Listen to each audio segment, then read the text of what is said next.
ഇപ്പോൾ ഈ കത്ത് പുറത്തു വന്നതോടുകൂടി എങ്ങനെയാണ് ഉദ്യോഗസ്ഥന്മാരുടെ വിവരങ്ങൾ മുഖ്യമന്ത്രിക്കും മുഖ്യമന്ത്രിയുടെ ഓഫീസിനും കിട്ടിയത് എന്ന് പകൽ പോലെ വ്യക്തമാവുകയാണ്. ഔദ്യോഗിക ആവശ്യങ്ങൾക്ക് വേണ്ടി മാത്രം ഉപയോഗിക്കുന്ന ഏറ്റവും കോൺഫിഡൻഷ്യലായിട്ടുള്ള ഈ വിവരങ്ങൾ സ്പാർക്കിലുമുണ്ട്. ആ സ്പാർക്കിലെ വിവരങ്ങളും പുറത്തു വന്നു. ഒരിക്കലും ഒരാൾക്ക് പോലും അപ്രോച്ചബിൾ അല്ലാത്ത ഈ ഡേറ്റകൾ പുറത്തു വന്നതിന് പിന്നിൽ ഒരു വലിയ രാഷ്ട്രീയ ഗൂഢാലോചനയുണ്ട്.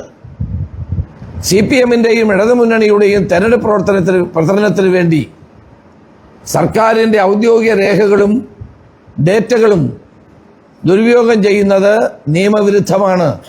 ഇതിനെ ന്യായീകരിക്കുന്ന ചീഫ് സെക്രട്ടറിക്കും മറ്റുദ്യോഗസ്ഥന്മാർക്കും ശിവശങ്കറിൻ്റെ പാതയിലൂടെ പോകേണ്ടി വരും എന്ന മുന്നറിയിപ്പ് കൂടി നൽകാൻ ഞാൻ ആഗ്രഹിക്കുകയാണ്.